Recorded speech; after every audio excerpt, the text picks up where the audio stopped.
Hare Krishna, Prabhu. Hare Krishna, Prabhu. It's breaking up 1 second. Yeah. Is it breaking up when I speak? It's not a good connection, right?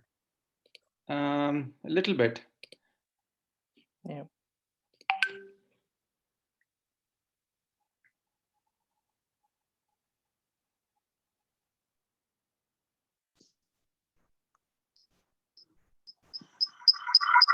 Oops. Okay. Is that better? Can you hear me? Yes, Prabhu. Much better. Much better. Yeah. Okay. I think the phone LTE connection is a lot better than my computer one. So I'm just going to have to switch the phone. Okay, good. So thank you very much for a very generous introduction. Gaurkuma Prabhu, it's a pleasure to be back with this wonderful group again, very progressive, spiritually enlivened, and a spiritually enthusiastic group of devotees. And it's a little bit late, so I'm just going to dive right in. Let me see if I can share my screen here. Share screen. Do advanced. Portion of screen. Share. Okay, can you see my screen now, Prabhu? Oh, I guess yes, Prabhu. Yeah, perfect. Okay, so Om Namo Bhagavate Vasudevaya. Om Namo Bhagavate Vasudevaya. Om Namo Bhagavate Vasudevaya. So I have this verse, a very famous verse in Bhagavad Gita that we'll cover. Janma karma cha me divyam evam yo veti tattvata tyaktva deham punar janma naiti mameti sorjuna. One who knows the transcendental nature of my appearance and activities does not, upon leaving the body, take his birth again in this material world, but attains my eternal abode, O Arjuna. And Srila Prabhupada says in the purport, I'll just kind of briefly read through it. One who can understand the truth of the appearance of the personality of Godhead is already liberated from material bondage, and therefore returns to the kingdom of God immediately after quitting this present material body. Such liberation of the living entity from material bondage is not at all easy. The impersonalists and the yogis attain liberation only after much trouble and many, many births. Even then, the liberation they achieve, merging into impersonal Brahma Jyoti of the Lord, is only partial, and there is the risk of returning to the material world. But the devotee, simply by understanding the transcendental nature of the body and activities of the Lord, attains the abode of the Lord after ending this body and does not run the risk of returning to this material world. So I just wanted to,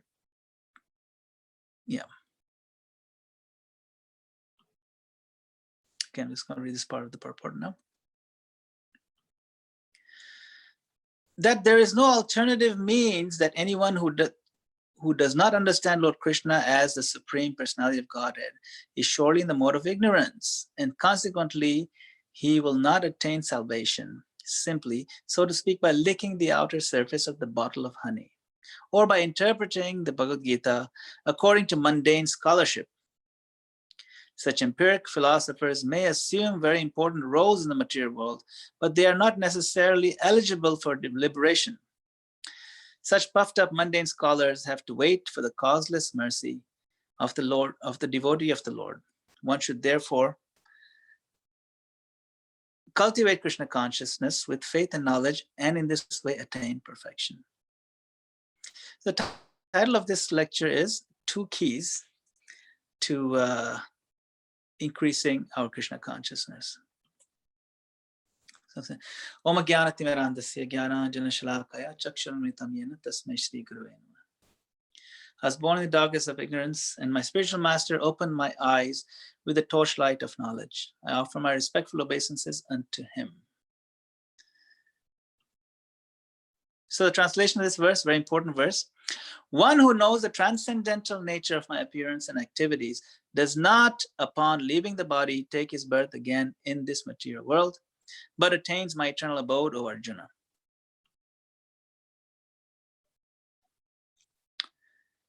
So, our greatest problem, fundamental problem, the key problem, is that we have turned away from Krishna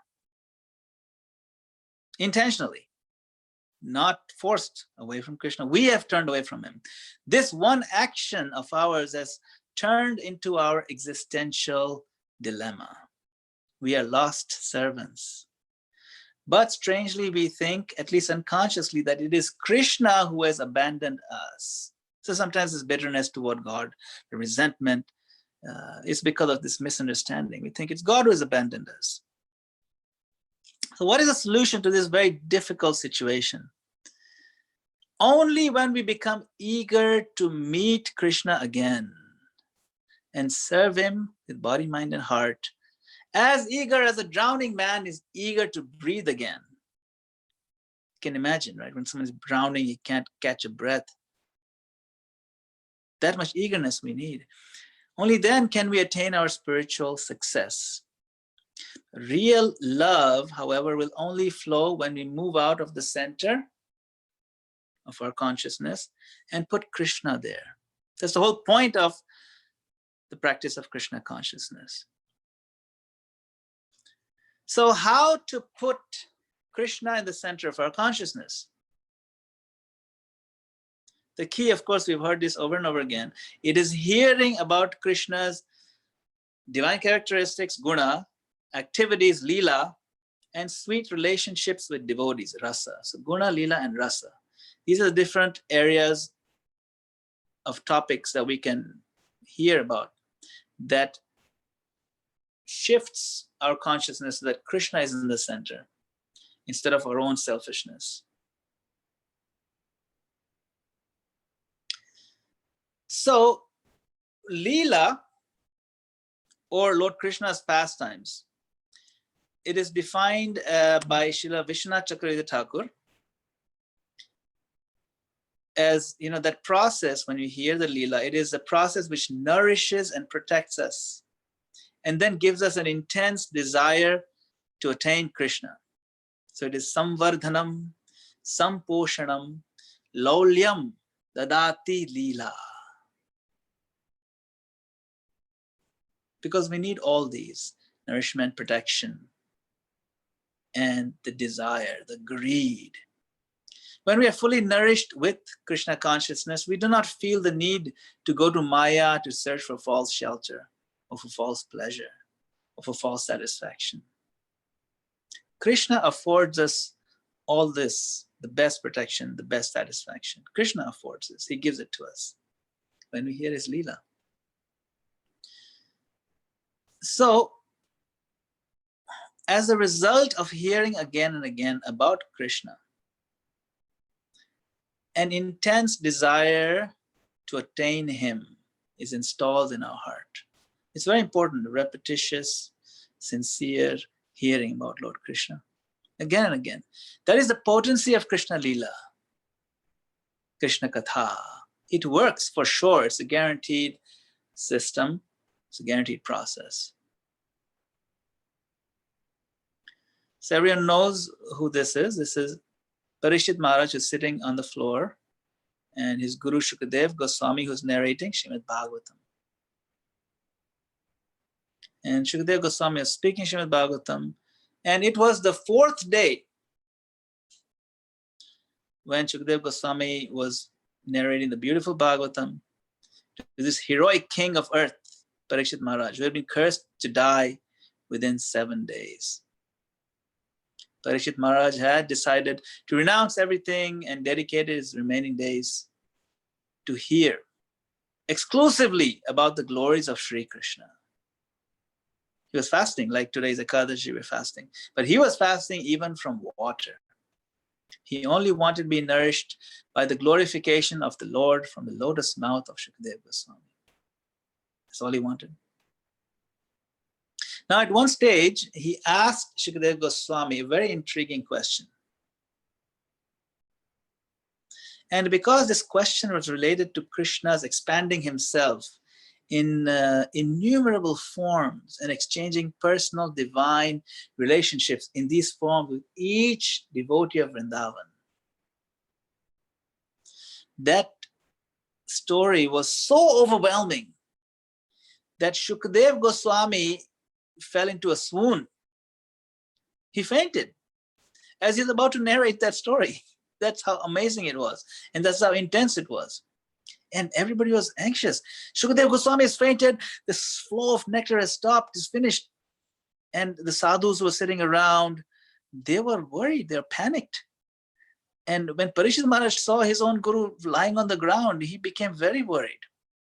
So when Narada Muni and Vyasadeva and all the other saints were in attendance, what they did was they just started chanting loudly, Hare Krishna.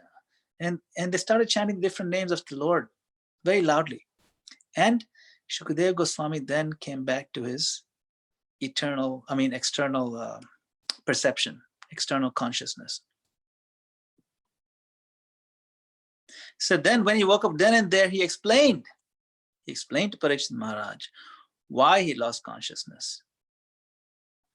He told that, look, Parikshit Maharaj, your question had caused me to become so absorbed in this Brahma Vimohana Leela, in which Krishna expanded himself in a way where he could interact with each one of his devotees of Vrindavan, including the cows and the calves, in a very intimate way. So you can see that Shukadeva Goswami was just blown away, even though he knew the pastime, but remembrance of the pastime was so overwhelming in terms of ecstasy. So this story, everyone pretty much knows the story, but we can recap it. Lord, he loves his devotees so much that he expands for each and every one of them individually. It's really far out. It's quite amazing. There's quite a few instances of the Lord doing this. Once when Krishna was sitting down with his friends at the riverbank of Yamuna, it was a very beautiful situation. The atmosphere was just gorgeous. And the cowherd boys could see the blooming lotuses everywhere and hear the attractive noises of the bees and the birds that echoed throughout the trees in the forest. And Krishna, he sat in the center like a beautiful, brilliant blue sapphire, like a gem. He sat in the center, encircled by lines, rows and rows of his friends. Now, because the Lord's beauty, his words and his singing are so attractive, all the boys sat looking toward the center. They're all just gazing at him. Out of their love, they wanted to face Krishna. Now, Krishna fulfilled their desire by employing this what's called Sarva Sankalpata Shakti, his special power, to make his face and limbs appear in all directions at once. So every friend thought that and felt, and actually it happened that, every friend felt that Krishna was facing him. And each of the boys, they become what is called Achyutatma, just fully absorbed in Lord Achyuta, the infallible Lord. I have the best seat in the house, every boy is thinking. I am sitting directly in front of Krishna.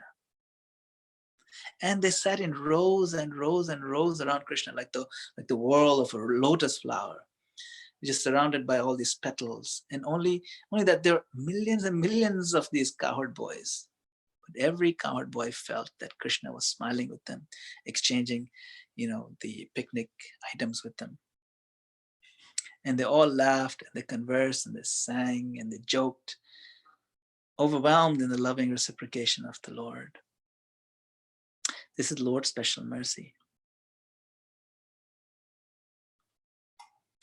And then coming back to the Brahma Vimohan Leela, to fulfill the desires of each and every devotee, Lord Krishna manifested this pastime in which Lord Brahma, he had stolen the calves and the cowherd boys, the friends of Lord Krishna.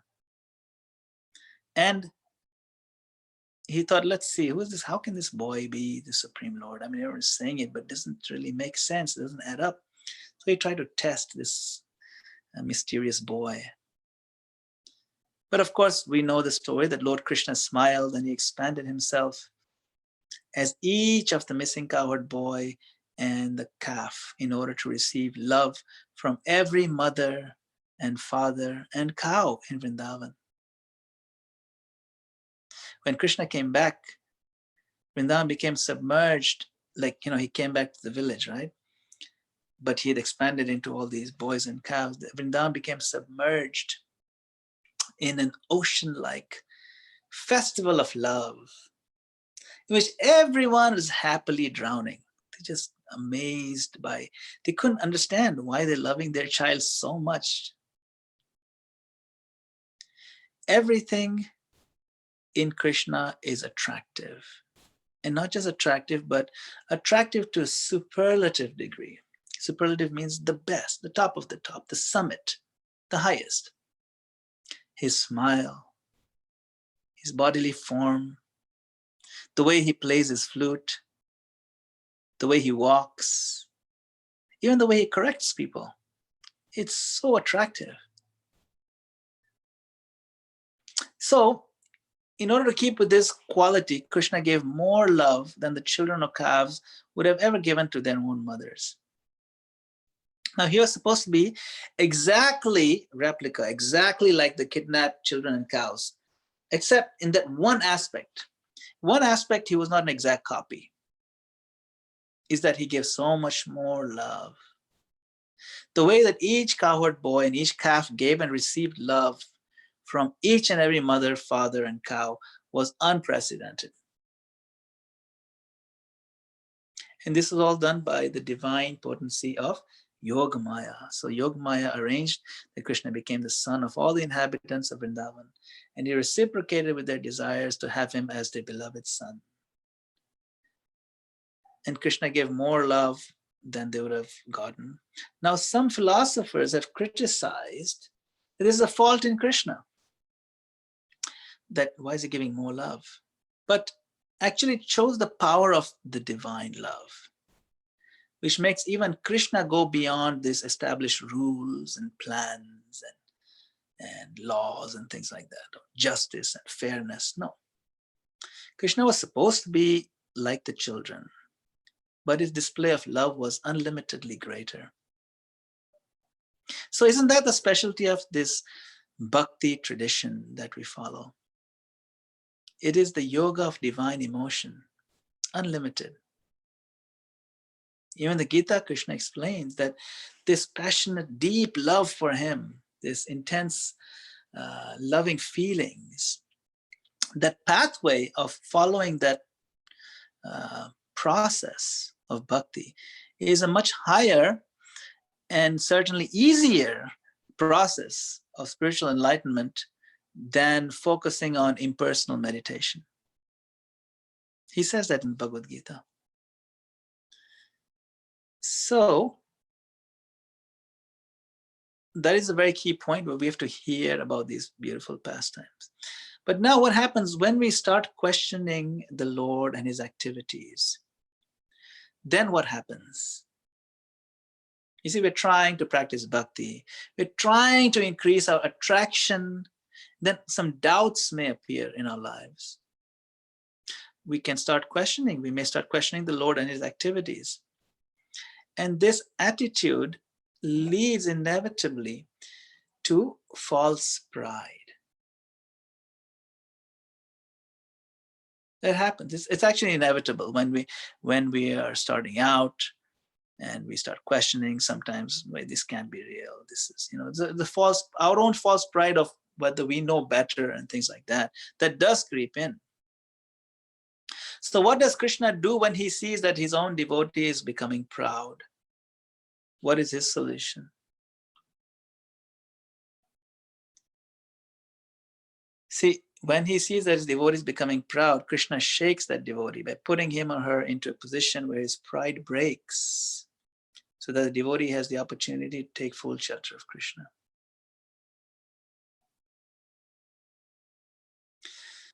Now the acharyas have explained that this bhakti is never an emotion of this world. It is not a product of matter. It doesn't even come from where we are. It comes from the spiritual, transcendental domain. So for bhakti to descend, certain criteria have to be present. For bhakti to descend into the heart, the devotee has to come into a humble position of mind, the humility part. Humble position of mind in which he can offer humble prayers in full self-surrender. Then out of his mercy, Krishna shows us within our life our own limitations, and in this way he deconstructs our pride. Sometimes that can be painful, but it is a thorn that needs to be pulled out from our hearts. So he deconstructs our pride. Then only can genuine humility manifest itself. So when Krishna sees the devotee has become very proud, he always brings him down from this dangerous position. Because that dangerous position, fall down or fall away from Krishna consciousness, is inevitable, almost guaranteed. So then Krishna, he shakes away the pride by frustrating sometimes the abilities of the devotee. And so we have to recognize the super importance of cultivating humility. Because in devotional life, the way up is always the way down. In the sense that when we bow down, then only can we go up towards Krishna. Bow down with genuine humility with the heart. So in this Brahma Vimohana Leela, Krishna shook Brahma's self-confidence to awaken him to Krishna Bhakti. Now for Krishna and the cowherd boys, a whole year had passed where he was immersing himself and the Brajavasis in the ocean of divine loving reciprocation. A whole year, full year. Interestingly, Yogamaya arranged that, hey, this is a very auspicious year for marriages to take place. So how about we get all these gopis married to all these young gopas? This is, according to astrology, this is the best year for marriage. Now, back then it was child marriage system where they would do the marriage, but they don't live together until they're grown up, but the marriage is done and they're fixed. They would still live with their parents, respective parents, but the marriages would be done. So technically speaking, Krishna was actually married to all the gopis. If someone says Krishna is dancing with other men's wives, in technically yes, but also in technically he's married, dancing with his own wives. So all those gopis are actually married to him, and they're little kids, It was a very sweet pastime that happened during that year. So now a whole year had passed where he was immersing himself in the Brajavasis' ocean of love. Now for Lord Brahma, who resides in a different time scale, it was just like a moment, 1 second. So he returned right away to Vraja. And there was this great surprise waiting for him. We know what that was, that he is seeing this volcanic eruption of love, drowning every single resident in Vrindavan like a stream. And then Krishna showed Brahma the actions of his divine Yogamaya potency. And he revealed how each and every expansion was Vishnu expansion. Himself, Krishna himself. And right in front of Lord Brahma, he saw this picture, he saw this image where the boys are transforming into 4-armed Vishnu. That really kind of freaked him out, shocked him, and shook him, right? So in this way, Krishna told Lord Brahma,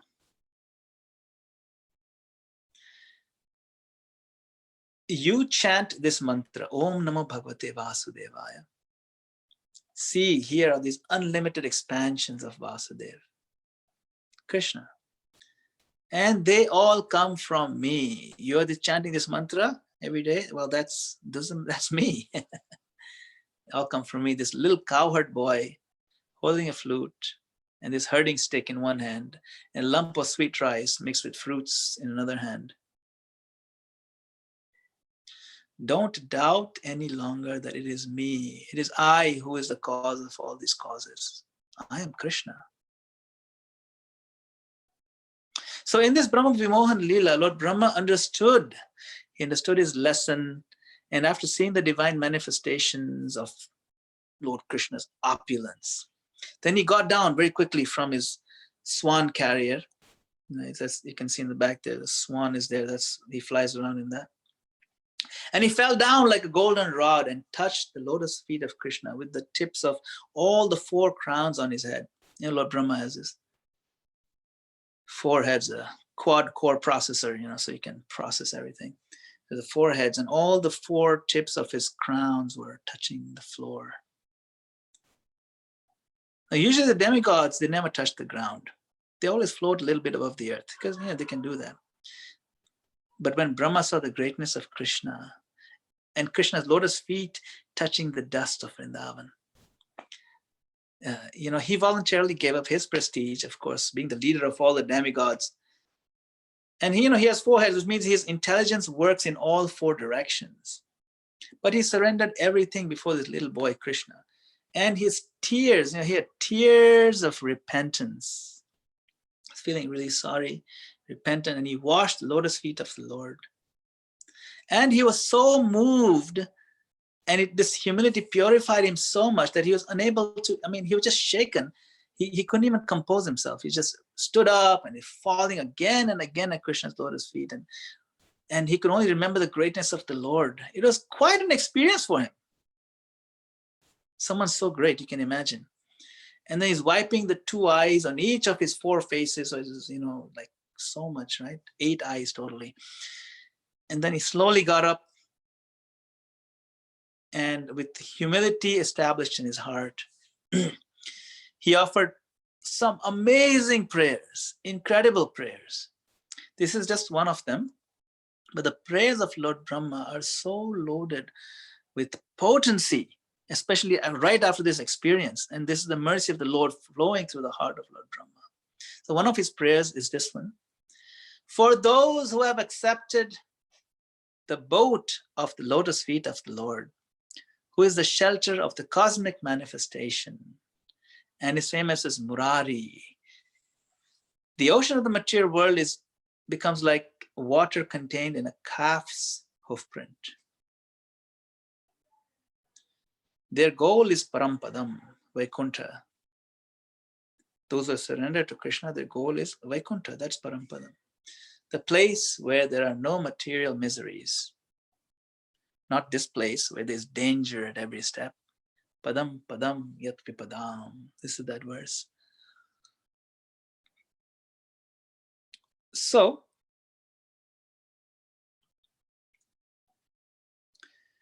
the idea is that let us all take inspiration from this wonderful pastime,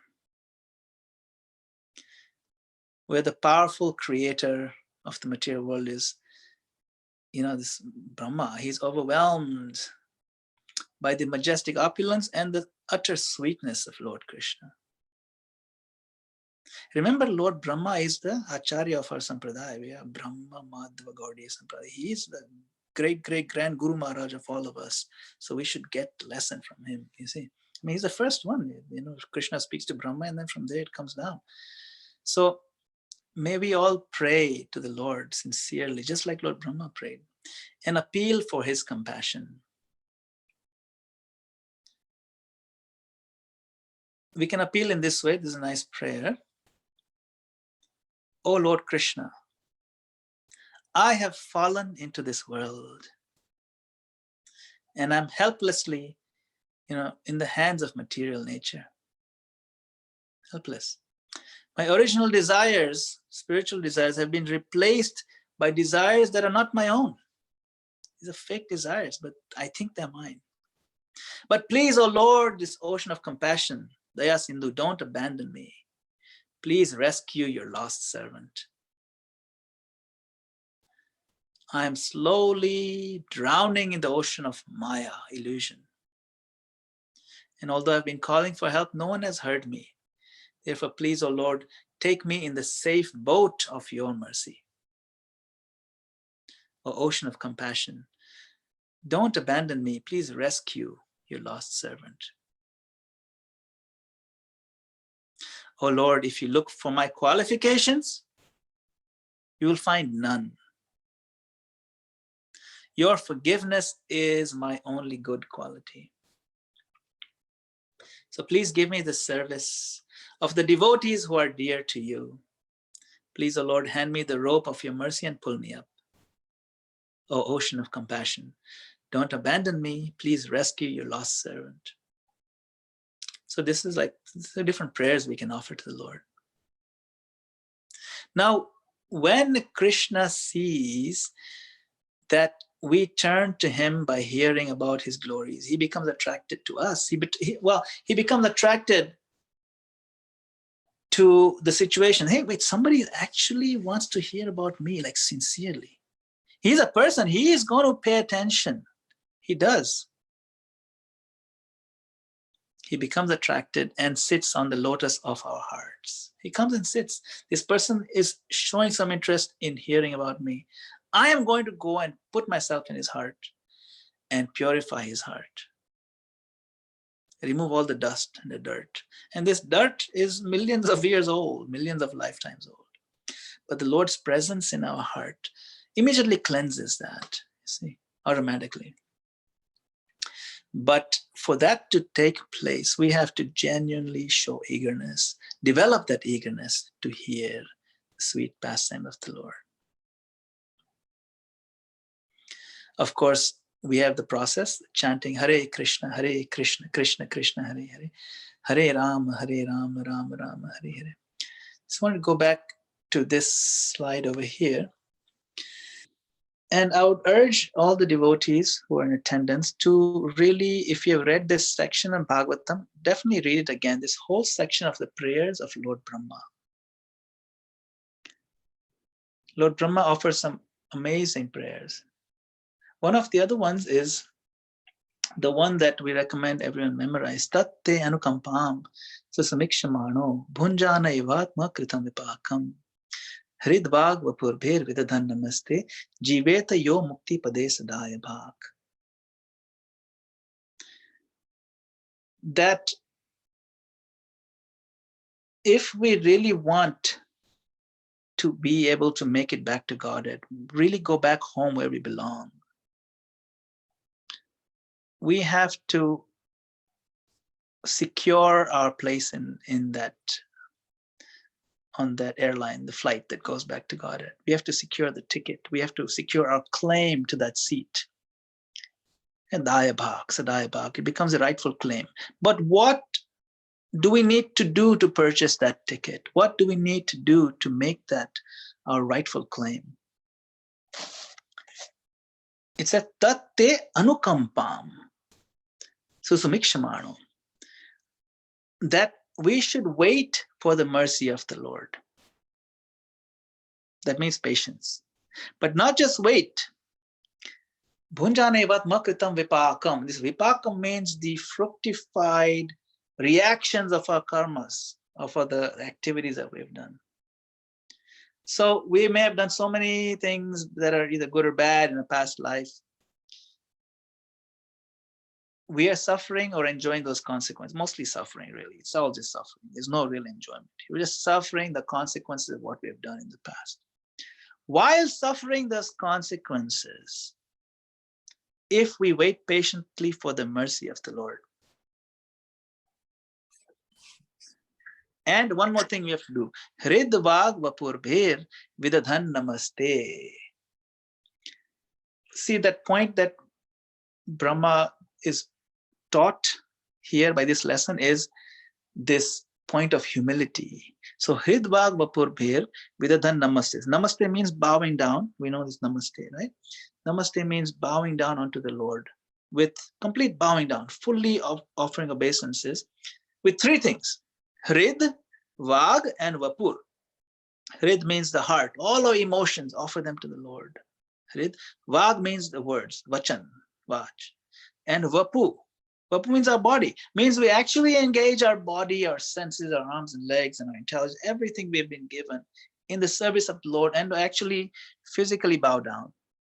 So Gaur Kumar Prabhu has shared that verse.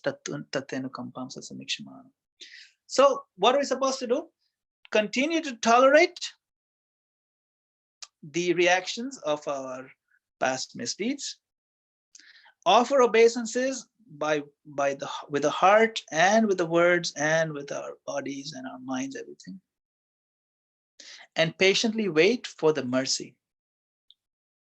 Now, the word for mercy used in this verse is anukampa.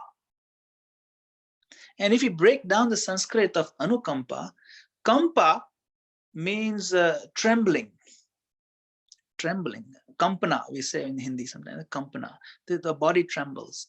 So anukampa means trembling in resonance with somebody else. So suppose you have a very good friend or very close to you, and he's trembling because he's gone through some shock in life. And you are so close and you feel his feeling so much, you have so much empathy, not sympathy, but empathy. You feel the pain of the other person, that you also start trembling with the same emotion, because that's called resonance. Anukampa, tremble while following that same, anukampa. That is a form of very intimate mercy, where a person who wants to help you actually first feels your pain. That is called anukampa. So imagine the Lord wanting to help you so much that he actually feels the pain that you are going through. He's not so distant, is the point. He's not so distant that he cannot understand what you are going through. The Lord is in our heart. And if we are going through some pain, just like a mother feels when the child is going through something, mother feels. The Lord also feels. So to win that level of mercy where the Lord actually wants to really understand your pain, he wants to help you out, we have to show our eagerness from our side by fully offering ourselves to him. My Lord, I have no other interest. At least I may be addicted to some of the things of the world, but deep in my heart, I have really no interest. So you help me pull myself out of these various addictions, a subtle level, gross level, whatever. Please, I want to be Krishna conscious in this lifetime. And the Lord will feel your pain that way as well. The Lord does help. So that is called Tatte Anukampa Sasamikshamano. So these are some of the very wonderfully realized prayers of Lord Brahma after he was purified of his pride. So what are the two keys to making accelerated advancement in Krishna consciousness? One is develop an eagerness to hear as much as possible these brilliant leelas of the Lord. The Lord is orchestrated, the acharyas have given to us. And two, cultivate that requisite humility. Mahaprabhu emphasized that with that Tranada Bisunechena, Tarori Vasaishna, be more humble than a blade of grass and more tolerant than a tree. So that's this point here, that tolerate the reactions of our misdeeds and continue to remain humble. That namaste, Vidadhan namaste, it's the same message that Mahaprabhu is given in a nutshell. So those are the things we can meditate upon, always think about, remember, and offer these prayers from our heart to the Lord. When we're chanting Hare Krishna, Krishna Krishna, Hare Hare, Hare Rama, Ram Ram, Hare. Whether it be in a group, in Sankirtan, or single, sitting down in private japa, we must enter into this mood of prayerfulness and begging the Lord. Of course, we should always remember that we want to make our whole life Krishna conscious. Never forget the process. We offer everything we eat, before we eat, of course, to the Lord, and only eat prasadam that purifies our body, heart, and mind. And of course, hearing and reading, this is important. This cannot be emphasized enough.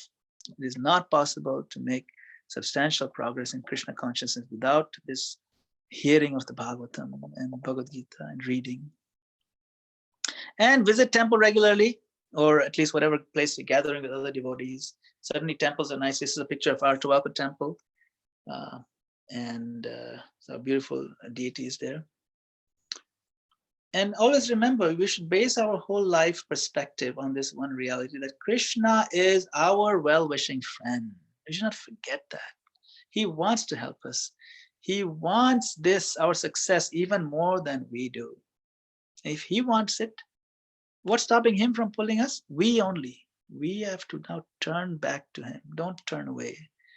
Our turning away has been such a big problem, and to really turn back to him, it's difficult, it's not easy. But with his help, with the help of other devotees, and with the help of the acharyas, it's a win-win situation. It's a very loving, easy process to follow. We just have to stick with the process and try to improve ourselves in these various aspects of Krishna consciousness. So thank you very much. Shri Prabhupada ki jai. Hare Krishna. If anyone has any comments or questions, they can share now. Thank you so much, Madan Gopal Prabhu. That was amazing. Eagerness to hear and being humble. Humble. So I'll just let everyone, if anybody has any comments, and then I have a couple of questions, but I'll go in the end. Paul or anyone wants to go?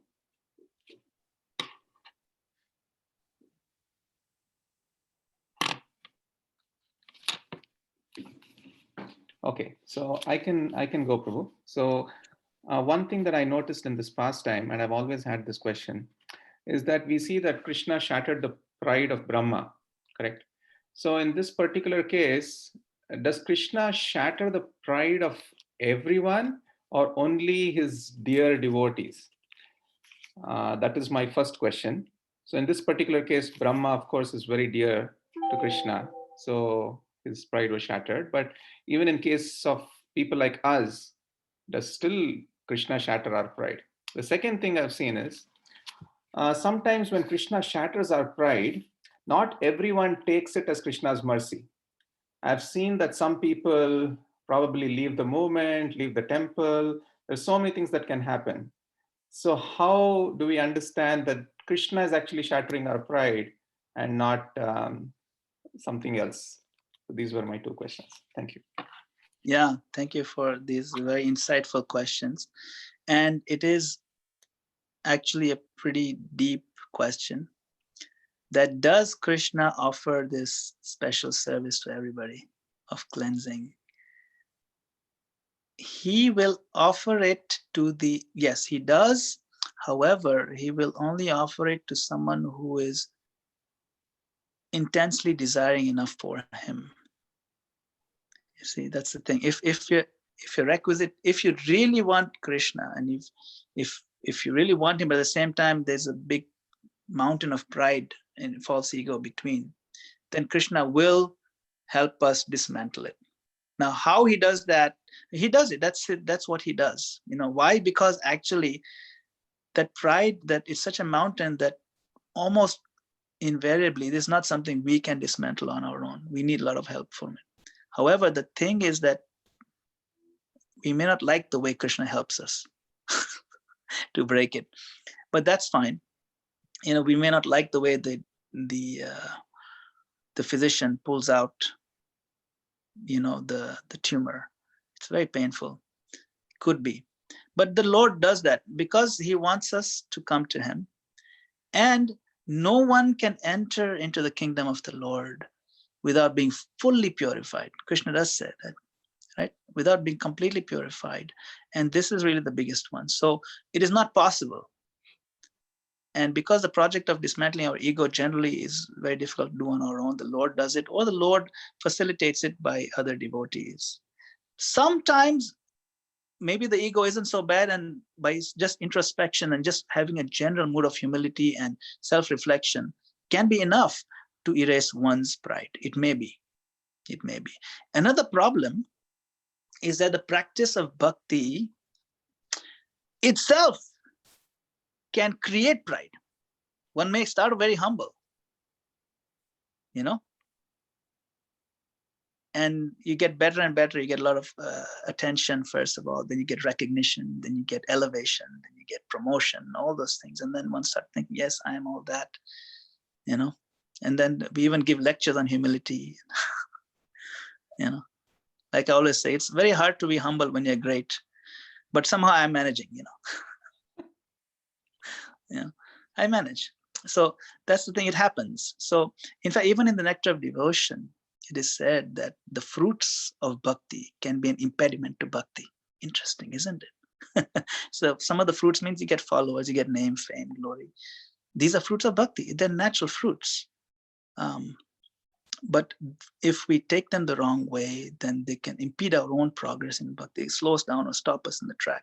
So then we need a combination of constant vigilance on our part and acceptance when that pride is broken by the Lord, by whatever means he puts it. It could be totally embarrassing us in front of our friends, in front of devotees, in front of our subordinates. It could be anything. But if we maintain a sense of humility and a healthy sense of self-introspection, then those painful episodes could certainly be avoided. But the Lord will make sure that'll happen. So yes, the Lord does do it to everyone. Now, one may think, what if someone's ego has been broken so severely that he actually gives up the association of devotees? And that can be a very complicated thing. And maybe that is, of course, you have to see it from case by case basis, what exactly happened there. Sometimes the Lord, to protect the other devotees, he takes this fellow away to make it easier for these ones. Because his presence itself was actually bad for these other devotees. So that we never know how these dynamics work when the Lord is trying to help. Okay. Another thing Srila Prabhupada mentioned, that people leave Krishna consciousness for one reason only. You may give your various excuses or reasons, but people leave Krishna consciousness for one reason only, and that is sense gratification, selfishness. He said that. Now, I said people leave Krishna consciousness. Now, they may leave the circle of devotees, but they don't leave the Krishna conscious practice. So that's a different scenario. But if someone leaves the Krishna conscious practice after having practiced for a while, then it's just that he's not quite done, with that whole experiment with material nature to see if it'll make him happy, So that means he's going back for sense gratification. Why else would you leave, why else would you do unhealthy and self-destructive things, right? It's just he's not quite convinced yet. So that's Prabhupada's point. But Krishna's, how he orchestrates the movements of devotees can be very complex, and it is difficult to cubbyhole them into a particular situation. That okay, he overdid it in breaking the pride of devotees. Krishna never overdoes anything. He always, whatever he does perfectly, and he does it for us, for our own good, and sometimes for the good of the people we are near, to protect them and to protect ourselves, and also to still give us our free will. He'll never take that away from us. So it's always a combination of those things. Protect ourselves from our foolishness, so to take us into a particular situation. Protect other devotees from our foolishness, and to retain our free will. Ultimately, we have all turned away from him because we misused our free will. And that is one thing he will never take away from us. You see, he's taken a vow to never take away our free will. But we as devotees have not taken that vow, so we can help other devotees. We can force other devotees, we can embrace them. No, please don't go, Prabhu, whatever. We can do what it takes. Krishna may not force anybody because he wants to always give us a free will. But if we have the ability to really, utilize our intelligence and with our love and compassion and care, pull that person back in, that is our responsibility. And if we have made some mistakes, see if we can patch things up. And so those are some of the things that we need to cultivate, is a sense of compassion and so on. In fact, there's a verse in Bhagavad Gita where Krishna says that one should not disturb the minds of the non-devotees. And Prabhupada, in the purport, he writes, well, actually, the devotee goes out and disturbs them, even though Krishna says not to disturb them, because he knows the mind of the Lord. It's Bhagavad Gita as it is, right? But this is one purport where Prabhupada says something opposite to Krishna's. He's giving a different advice. Why? Because he said the devotee knows the heart of the Lord. The Lord really wants to pull them in, even at the expense of disturbing them. So we can disturb them with love, So what is our flagship product as a Krishna consciousness movement? Our flagship product is an atmosphere of unconditioned and incredibly sweet love. That is our flagship product. And anybody who comes into that atmosphere, even for a short while, will see that the rest of the world cannot offer that. Why? Because that level of love is only available at Krishna's lotus feet. You see. And so we have to make sure that love is constantly flowing in the form of understanding, maturity, compassion, and so on, that we develop. And we are taught by our Guru Varg how to do so by their own example. So we have to try to very quickly come to that point where because we are attracted to the loving atmosphere, so we have to make sure we retain or increase that sweetness of that love. Then we can do a good, we can make a good contribution to our Guru Varg. Yeah. Thank you so much, Prabhu. So many wonderful insights in your answer. Thank you. Anyone else? Any thoughts, reflections? Yeah, Jitendra Prabhu. Go ahead. Yeah, Prabhuji, just one rather technical question. So, first of all, thank you for the wonderful class, and like the answer you gave to Gaur Kumar Prabhu was like an icing on the cake. A really beautiful answer. Thank you so much. So my question is, when Krishna was born in the prison of Kamsa, that time it is said that all the demigods they showered flowers. That the supreme personality of Godhead is being born, right? And since Brahma is like one of the prime demigods, I assume he knew that, right? But then still we see that in the Brahma Vimohan Leela, he gets illusioned. He thinks that this Krishna is an ordinary person. So how is that? How do we Yes, understand yes. Yeah, that verse is very beautiful. Mumuchu manayo devo. Sumanam simudanvita. Manda manda jaladhara. Jagajuranu sagaram. This is a description of that exact point you said in 10th canto, where Mumuchu munayo devo. The munis and the devas, they're shouting and screaming, wow, Krishna is born, Krishna is born. They're singing. Sumanam simudanvita. They're throwing the flowers. And even the clouds are, they're rumbling. It's middle of the night, and as if following the sound of the ocean. Anyway, Jagarjur Anusagaram, like following the sound. It's a very beautiful description. So Lord Brahma was, in fact, one of the demigods who were offering prayers to Lord Krishna in the womb.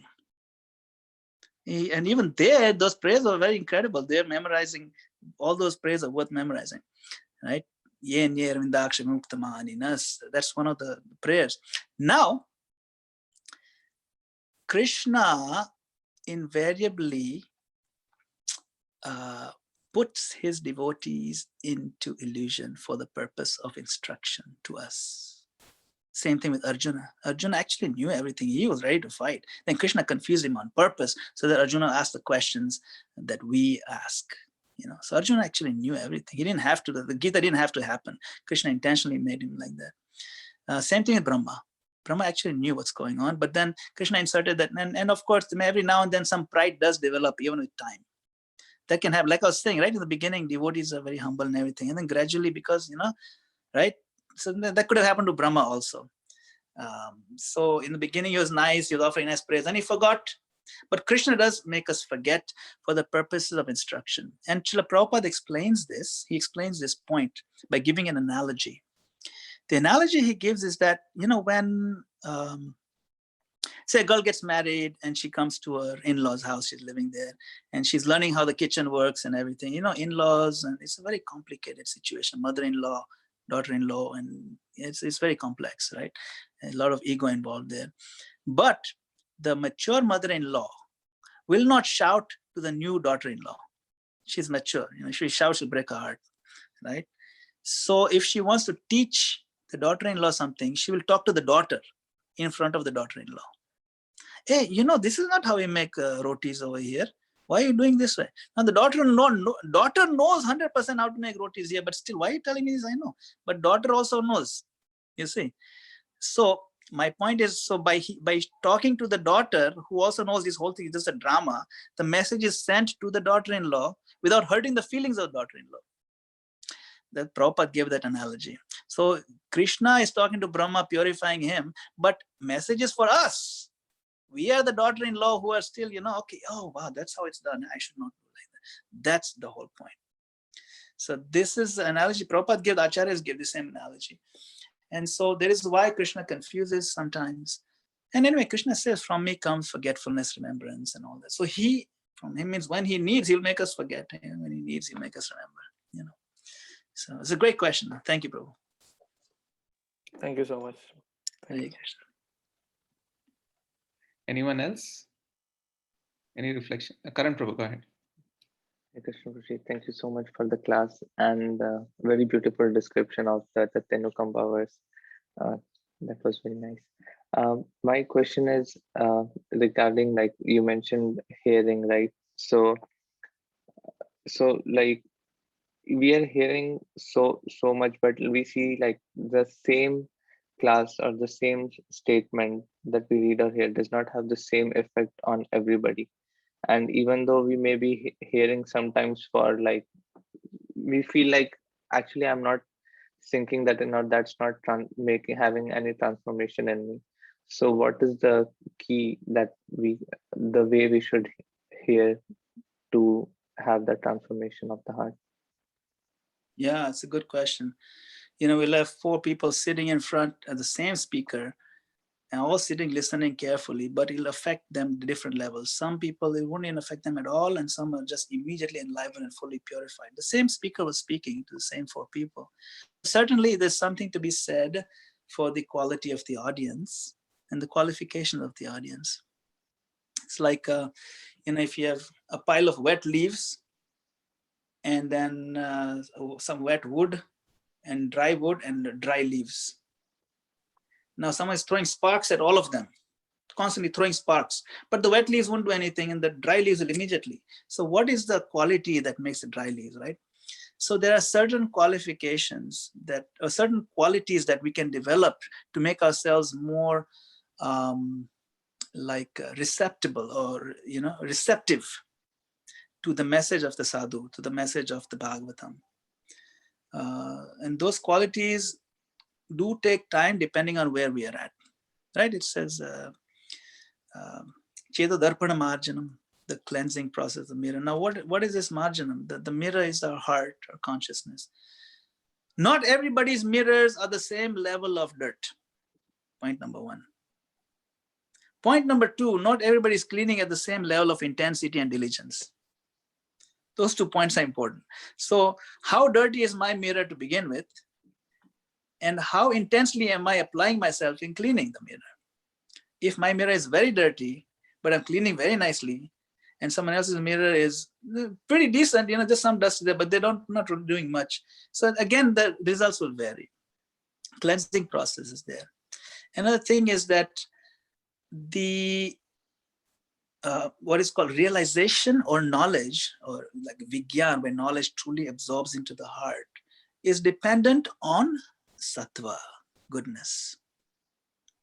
This is Bhagavad Gita. Knowledge depends on goodness. So to the degree that we cultivate the mode of goodness in our lives, to that degree we will be more receptive.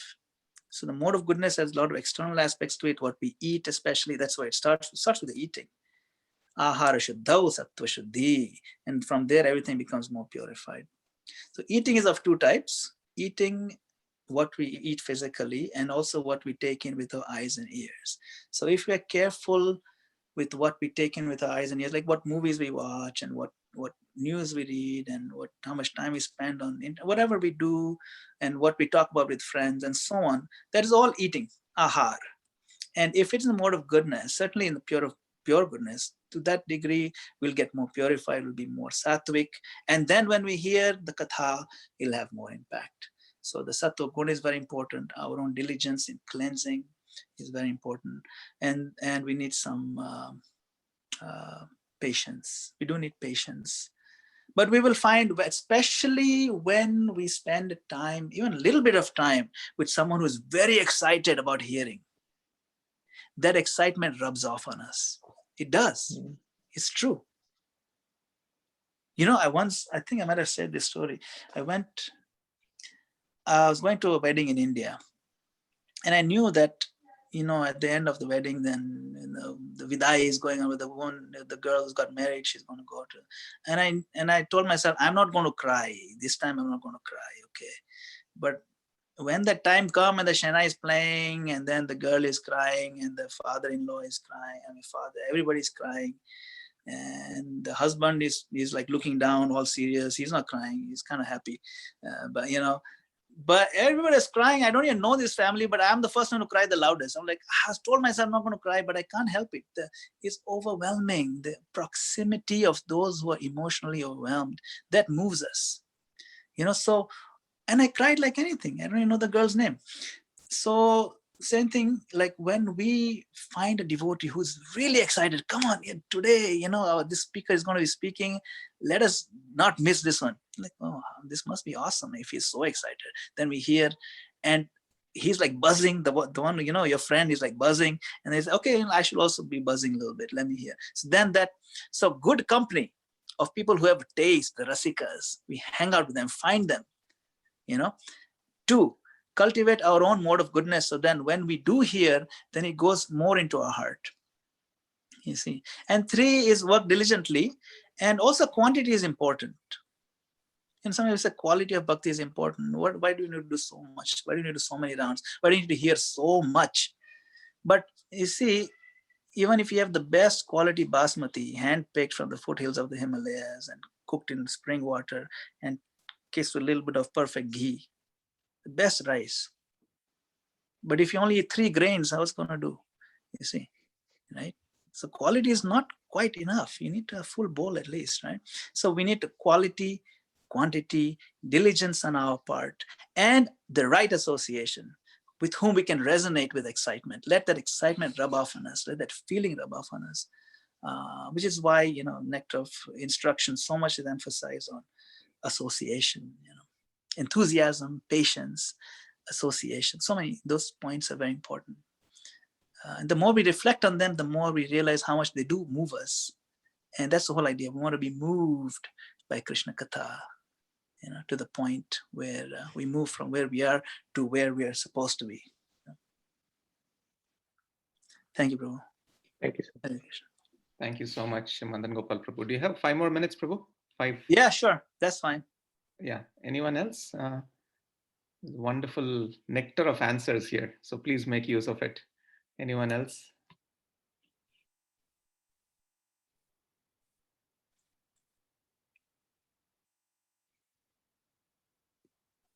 Yeah, it is a Kadashi, it's a bit of a long day, but Okay. Vishal Prabhu. Yeah, go ahead. yes, go ahead. Hare Krishna, Prabhuji. Thank you for amazing class. I was just enjoying everything you were speaking. Hare Krishna. And first thought that came into my mind is, as you were speaking of how Krishna expanded through different, his forms, and how everyone was seeing like he's looking towards them. So I was just thinking like how today, like I can see on my screen, you expanded yourself into screen, and it is like best example the way you are giving the class. And following that, Prabhuji, my question is that, so at least I can say that I am the one that who was not born when you joined ISKCON, or since then you are in the moment. So that really inspires me. And my question is that, Prabhuji, as you said that Prabhupada said, because we have the tendency, at least I have the tendency to, for sense gratification. So that may be the reason that we go far from Krishna. So like for so many years, so how to like, what to do when we get our low points, like low stages in our bhakti practice. So how we can like, deal with those points and not think too much about them. Yeah. If that makes sense. Sure. I think yeah. And this is something that we all, those of us who conditioned souls, we all have to struggle with actually. Krishna consciousness is a stage in Krishna consciousness that we go through called Ghanatarala. Ghanatarala means the pushing and the pulling. We are pushing ourselves to be Krishna conscious, but then we're pulled by our own lower natures. And no, I want this. So this is back and forth. Ghanatarala is part of the stage of Anartha Nivritti, where we want to get rid of things that we don't really want, but they are there. And ultimately, the entire Bhagavad Gita is aimed at that, actually. Why is such a careful, delicate balance of performing renunciation, but not too much, and then not going too little on the other side? Arjuna kept asking, what you said renunciation, why not just give a fighting and just go to the forest? I mean, do I have to keep working? Why do I need to keep working? And then again, if I keep working, what if I try to Krishna consciousness, but I fall down to sense gratification? Then I'll be left like a ribbon cloud. So many like levels of instruction are given by Krishna in Bhagavad Gita to answer this one specific question. Honestly speaking, that's what it boils down to. We are all addicted to enjoy separately from Krishna. Now that enjoyment takes the form of many, many flavors of varieties of activities that are not conducive to self-realization. And addiction is really the only word that describes it best, because even when one realizes it is self-destructive, it is very difficult to come out of it, and Krishna, Arjuna even says, right, the mind is more difficult than controlling the wind. Krishna doesn't say, you're talking nonsense. It's so easy to control the mind. Does Krishna say that? No, Krishna says, yes, you're right, Arjuna. The mind is very difficult to control. But he said it's not impossible. He said it's not impossible. He says you do need to keep two things anchored always in your life so that mind control becomes possible. That is abhyasa and vairagya. Cultivate these two things, the practice of Krishna consciousness and cultivate a sense of detachment gradually. Find yourself a good footing in what is called the yoga ladder that's described in the Bhagavad Gita. Yoga ladder means, there is the karma yoga, karma kanda, and then after there's karma yoga, nishkam karma, like this, different levels. So let us understand those different steps where each step really is taking us upward. Now, which step is suitable for us? We need to understand first what all the steps are, and then find the step where we can comfortably stand, and then gradually move up. If we step on a step that is really much higher than our adhikar, or then it may be too difficult.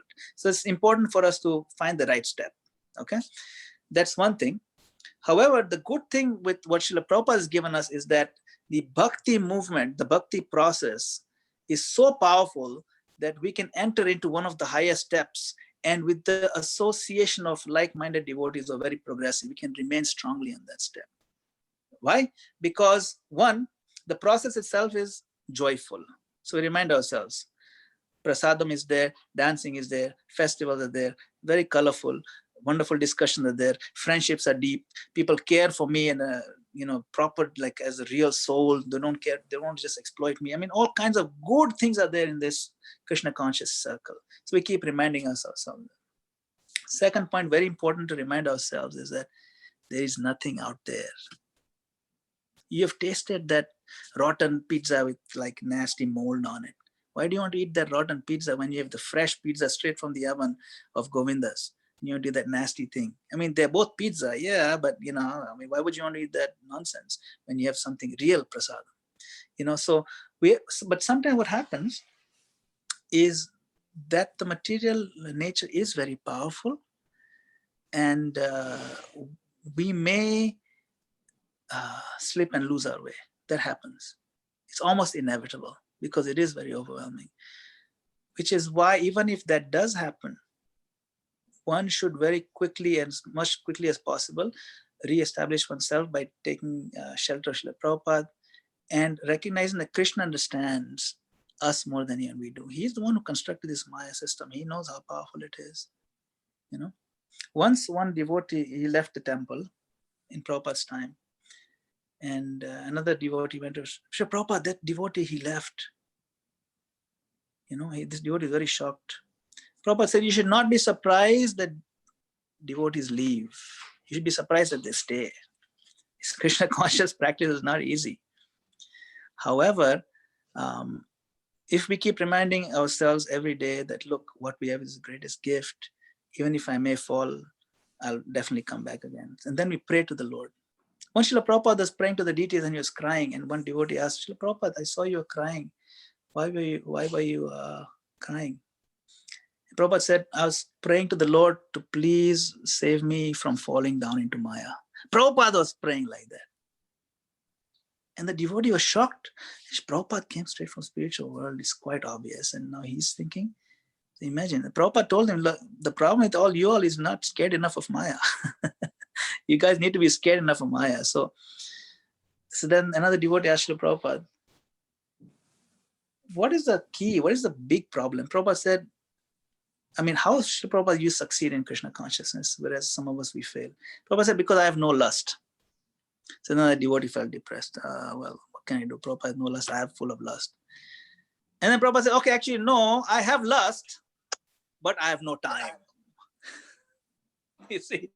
So Prabhupada was just making him understand the key point.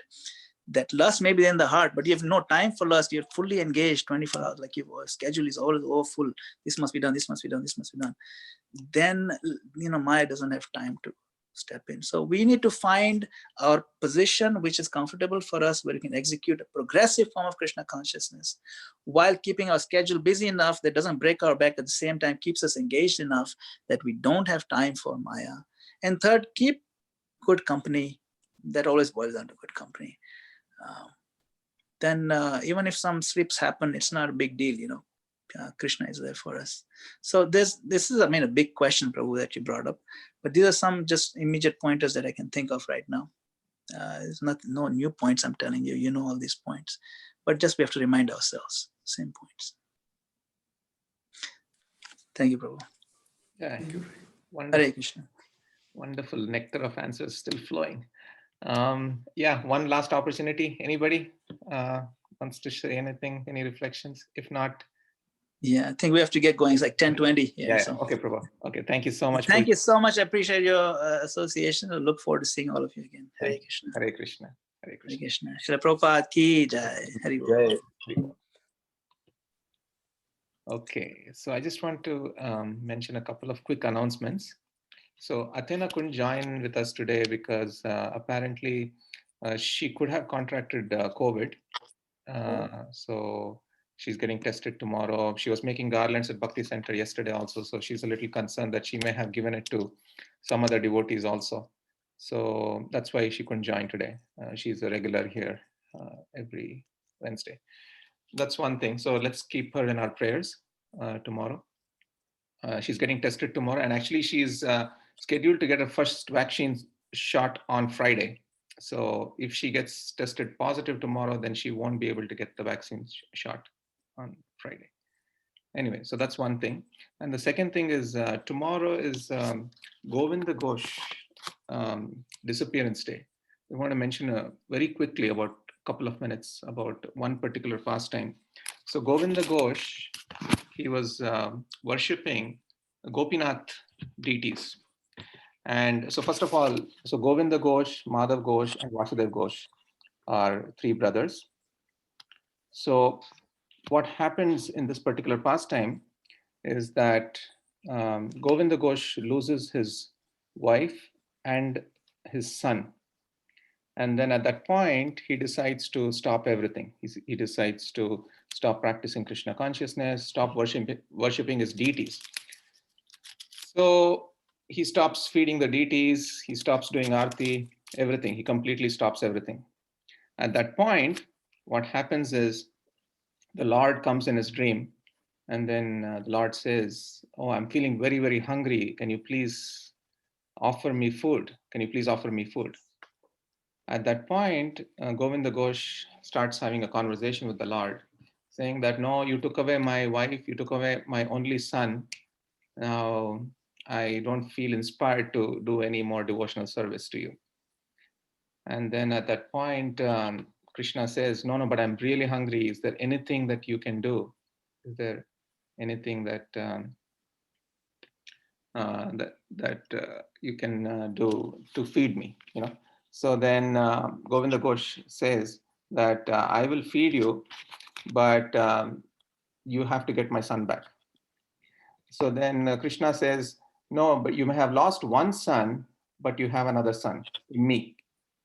How can you forget me being your son?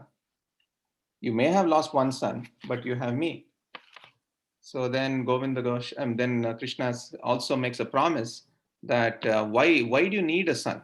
So Krishna is asking Govinda Ghosh, why do you need a son? Why are you so attached to your son? Don't you know the philosophy?